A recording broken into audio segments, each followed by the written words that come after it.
Práctica 10. Meiosis e introducción a la genética. La práctica anterior pudimos observar cómo las células se reproducen y generan células idénticas mediante la mitosis. Esto sucede en el tejido somático, es decir, en la mayoría de células. Sin embargo, existe un tejido especial llamado tejido germinal que es capaz de entrar en meiosis para la producción de gametos. Estas células germinales se encuentran en las gónadas, tanto de animales como vegetales, las cuales pudimos observar en la práctica de microscopía.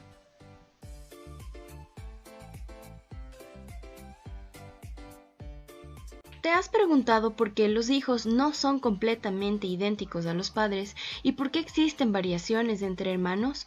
Justamente porque la meiosis genera variabilidad genética.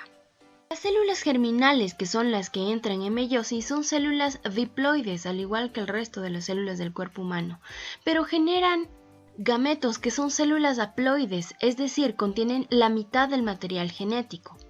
Para poder generar células haploides, la meiosis consta de dos fases de división celular: meiosis 1, donde se generan las células haploides, y meiosis 2, donde se generarán 4 células hijas. La mitosis y la meiosis, si bien es cierto, son similares, tienen diferencias muy importantes. Por ejemplo, en la mitosis el producto final eran 2 células idénticas a la parental, mientras que en la meiosis se obtienen 4 células hijas que son diferentes entre sí y diferentes a la célula parental. Las células que entran en meiosis pasan por la fase de interfase, es decir, por la fase G1, fase S donde se replica el ADN y la fase G2. Recordemos que durante la fase S se da la duplicación del ADN, es decir, una cromátida se va a duplicar generando 2 cromátidas hermanas que están unidas por el centrómero. Al final de la interfase se da la duplicación de los centriolos y la migración de estos hacia cada polo de la célula. Se comienzan a formar los microtúbulos del huso y los cromosomas se comienzan a condensar al comenzar la profase 1 de la meiosis 1. Recordemos que las cromátidas hermanas están unidas entre sí por el centrómero. Durante la profase 1 de la meiosis 1 se generan eventos que no ocurren durante la mitosis y que generan diversidad genética. El primer evento ocurre porque los cromosomas homólogos se comienzan a emparejar entre sí. Se pone uno junto a otro y generan las llamadas tétradas, donde se pueden observar 4 cromátidas hermanas. En este punto se realiza el entrecruzamiento o crossing over, donde se intercambian segmentos de los cromosomas homólogos, y en este punto se generan combinaciones entre los distintos alelos, generando diversidad genética. Al final de la profase desaparece la membrana nuclear y los microtúbulos del huso se comienzan a formar. Sin embargo, a la profase 1 la podemos analizar de una manera más minuciosa, ya que está compuesto por varios pasos. Las subfases son leptoteno, cigoteno, paquiteno, diploteno y diacinesis. Durante el leptoteno se produce la condensación de los cromosomas y se da la búsqueda de los cromosomas homólogos para formar pares. Durante el cigoteno, los cromosomas homólogos que ya se han encontrado se alinean uno junto al otro. Esta cercanía genera puntos de contacto llamados sinapsis. En estos puntos de contacto, durante la siguiente fase, que se llama paquiteno, se dan quiasmas de replicación o sitios donde se produce el crossing over o recombinación genética. En estos sitios se da intercambio del material genético de segmentos entre cromátidas no hermanas de los cromosomas homólogos. Durante el diploteno, los cromosomas ya recombinados se comienzan a repeler y separar. Este punto es muy importante para generar diversidad genética. Finalmente, en la diacinesis se termina la condensación de los cromosomas, el huso mitótico se forma y desaparece el núcleo. Los cromosomas homólogos que se encuentran emparejados en tétradas se comienzan a anclar al microtúbulo del huso, y en ese punto surge una diferencia importante entre la mitosis y la meiosis.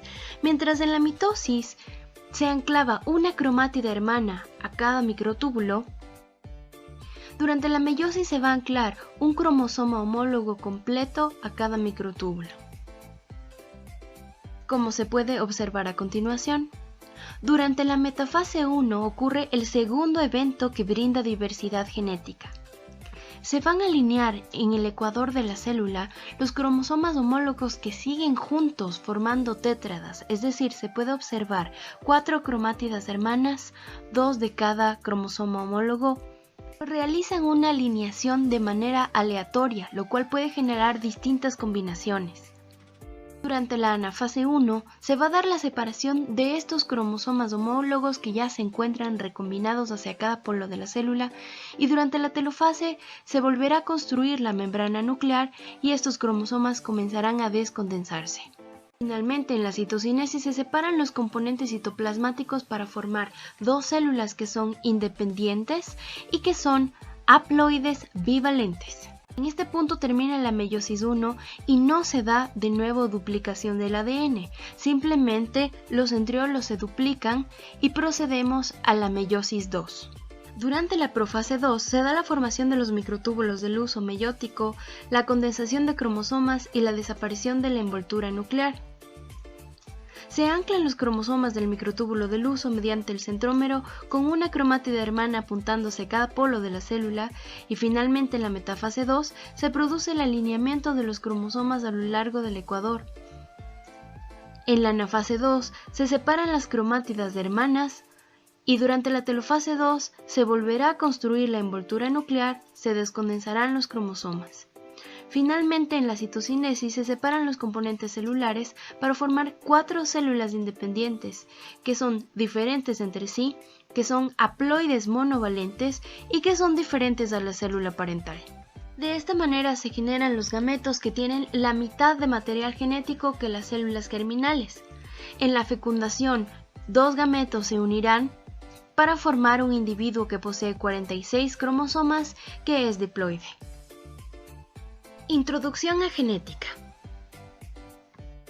Definitivamente no podemos hablar de genética sin mencionar a Gregor Mendel, el padre de la genética. Este fue un monje austriaco que se dedicó a entender cómo funciona la herencia de caracteres. Durante años Mendel realizó cruces de guisantes para observar los patrones obtenidos en la descendencia. ¿Pero por qué eligió el guisante? Justamente porque tiene características contrastantes, por ejemplo, las semillas son de colores distintos o tienen diferentes texturas. Las flores tienen colores distintos, las vainas diferentes texturas y colores, las posiciones de las flores son diferentes y existen tallos altos y cortos. Mediante estos cruces, Mendel fue capaz de realizar aportes verdaderamente significantes para la genética. Por ejemplo, uno de estos aportes menciona que los caracteres están codificados por factores que se encuentran en pares. Más adelante se conocería estos factores como genes. Ahora sabemos que se encuentran en pares porque cada padre aporta con la mitad del material genético. Mendel también observó que existen características que tienen variaciones. Por ejemplo, al tomar en cuenta la característica de la textura de la semilla, algunas eran lisas y otras eran rugosas. A estas variaciones las conocemos como alelos. Finalmente, se dio cuenta que existen características o genes que se expresan con mayor fuerza que otros. A estos les llamó dominantes y a los que eran mascarados por la expresión de los dominantes les llamó recesivos. Para recapitular, los genes son secuencias de ADN que codifican para una característica específica y estos pueden tener variaciones que los conocemos como alelos.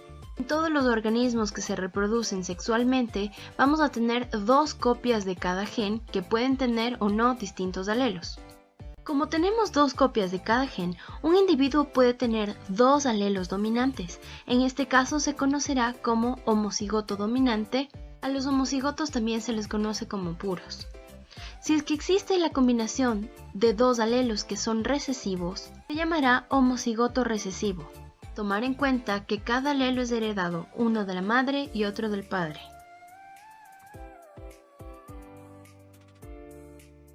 Finalmente, si es que un individuo tiene un alelo dominante y otro recesivo, se conocerá como un heterocigoto.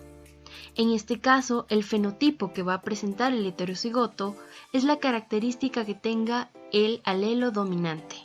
A los heterocigotos también se les conoce como híbridos. Otro aporte grande de Mendel fue que a partir de estos cruces pudo determinar y plantear las leyes de Mendel.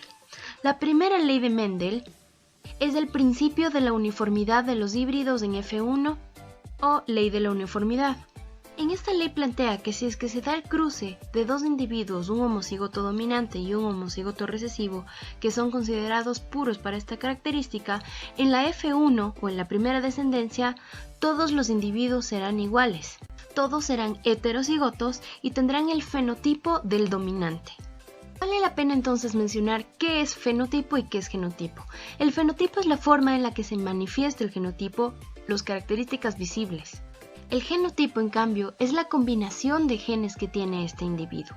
Por ejemplo, en este caso, el fenotipo es verde y el genotipo es un homocigoto recesivo. La segunda ley de Mendel es el principio de la segregación de los alelos. Para poder llegar a plantear esta ley, Mendel realizó el cruce de dos heterocigotos obtenidos en el cruce que observamos durante la primera ley y obtuvo que la descendencia tenía una proporción fenotípica de 3:1, 3 amarillos y 1 verde. Más adelante pudo conocer el genotipo de estos descendientes y observó que uno de ellos era homocigoto dominante, dos de ellos eran heterocigotos y uno de ellos, el verde, era homocigoto recesivo. Mendel se dio cuenta que la única manera de que aparezca este homocigoto recesivo es que los alelos se separen en el momento de formar gametos. Ahora sabemos que esto ocurre gracias a la meiosis.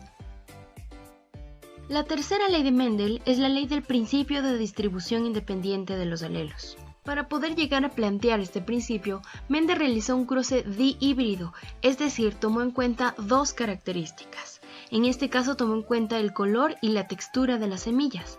Realizó entonces un cruce de organismos puros por estas dos características, es decir, un homocigoto dominante por un homocigoto recesivo, y pudo observar que en la F1 o la primera generación se obtuvieron todas las semillas iguales, es decir, presentaban el fenotipo del dominante y después al conocer su genotipo se dio cuenta que eran heterocigotos. De esta manera estaba confirmando su primera ley, la ley de la uniformidad en F1, y después realizó el cruce de dos individuos de la F1 para obtener la descendencia.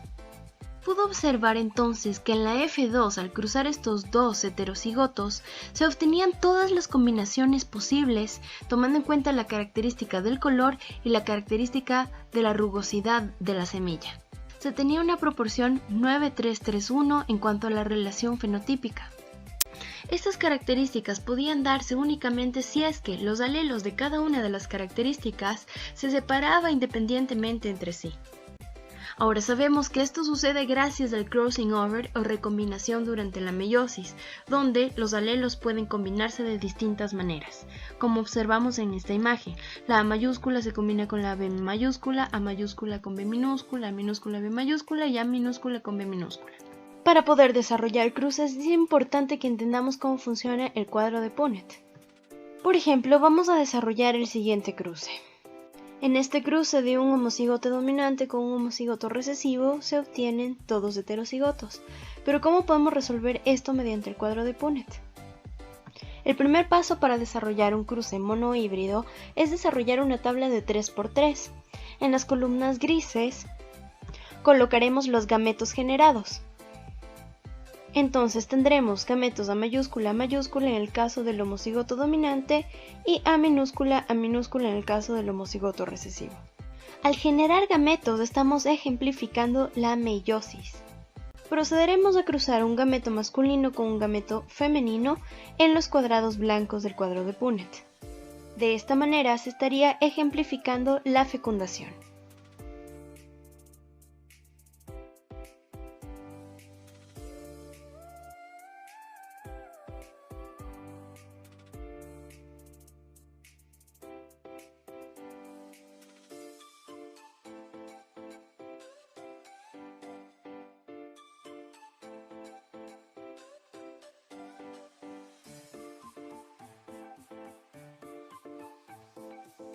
A continuación desarrollaremos un cruce dihíbrido en el que se tomen en cuenta dos características.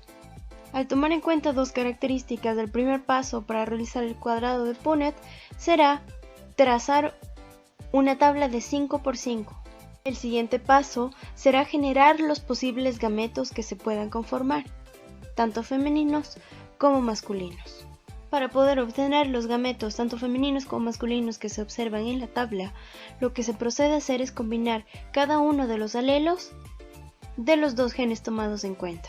De nuevo, al formar los gametos se está ejemplificando la meiosis. Posteriormente se procederá a realizar la fecundación combinando un gameto masculino con un gameto femenino, de tal manera que se obtienen los siguientes resultados. Tomar en cuenta que todas las combinaciones que presenten letras mayúsculas presentarán el fenotipo de estos alelos. En este caso tenemos 9 guisantes que son amarillos y lisos, 3 que son verdes lisos, 3 amarillos rugosos y un verde rugoso.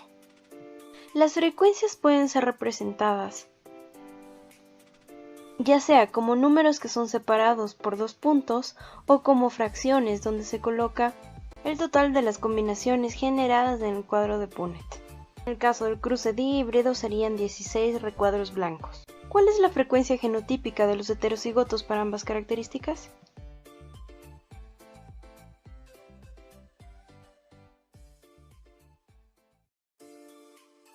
Práctica 10, meiosis e introducción a genética, parte 2.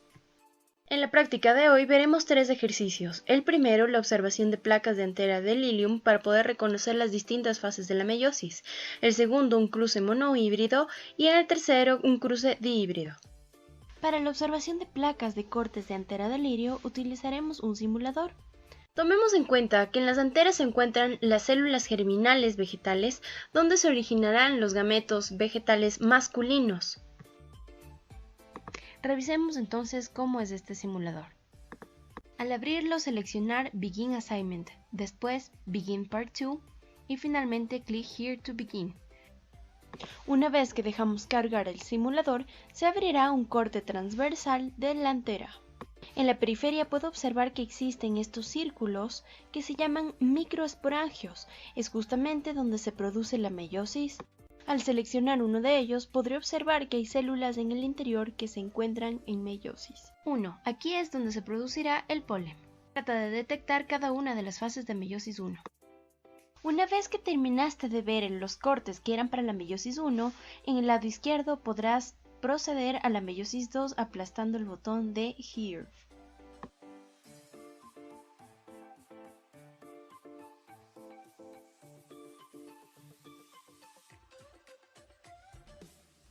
Estas imágenes han sido tomadas en 40x, por lo que deberás dibujar en 2 campos ópticos diferentes todas las fases de la meiosis 1 y de la meiosis 2. No olvides rotularlas. Aquí tenemos algunas fotografías de la meiosis 1, probablemente verás algo como esto. Si deseas, pausa el video para que puedas reconocer cada una de las fases.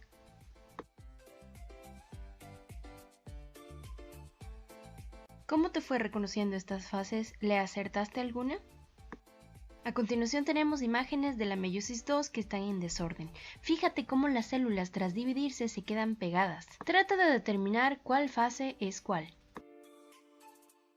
¿Cómo te fue esta vez con la meiosis 2? Nota que al final de la citocinesis tenemos 4 células diferentes entre sí y diferentes a la parental, pero que en este caso del grano de polen se mantienen unidas.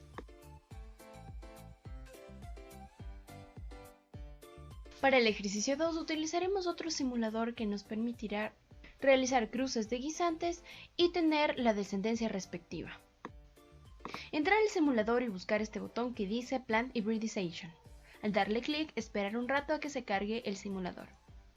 Una vez que se abre el simulador, deberemos seleccionar las características para cada uno de los parentales y después colocar Collect Piece y después plantar esas semillas para obtener la descendencia.